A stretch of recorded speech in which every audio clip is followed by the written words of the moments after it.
Kalau korang jenis hari Isnin pergi office, Sabtu redah hutan, Ahad jemput mak mertua pergi pasar, ini kereta untuk anda.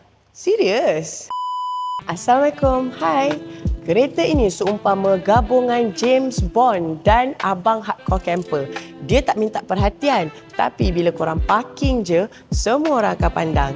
Ini Land Rover Defender X Dynamic SE untuk orang nak bergaya tapi juga boleh langgar divider tanpa rasa bersalah. First, korang tengok muka depan dia. Trim X Dynamic SE ni bagi kereta ni nampak lebih garang. Elemen hitam,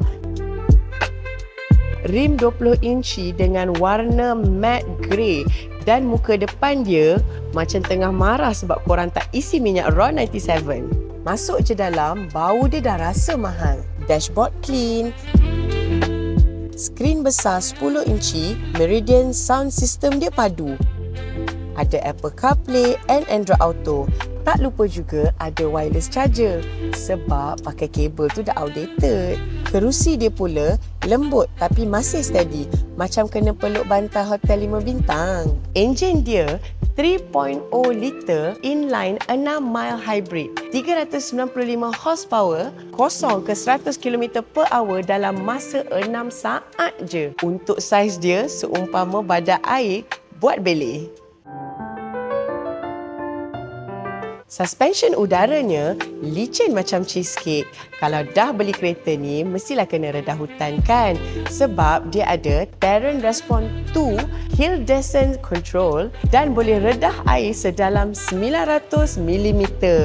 Ya, dia boleh redah banjir lebih dalam dari politician kita. Senang kata, kereta ni dia tenang.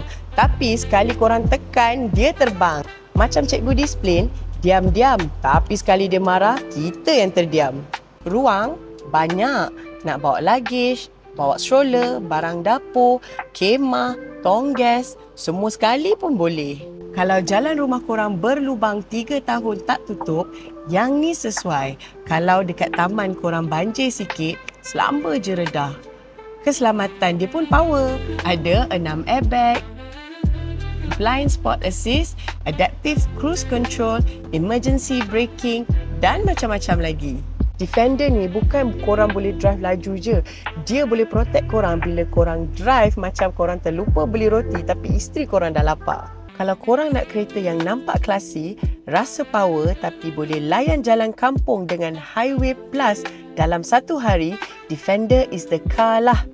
Cuma satu je dia tak boleh buat. Buat pilihan hidup yang salah. Harga around RM450,000. Tapi bila naik tak rasa macam beli kereta tapi beli aura. So, kalau korang nak hidup ada gaya dengan sedikit kekacauan, dapatkan kereta ni sekarang. Call sekarang. Ingat kereta, ingat zaman. Bye-bye.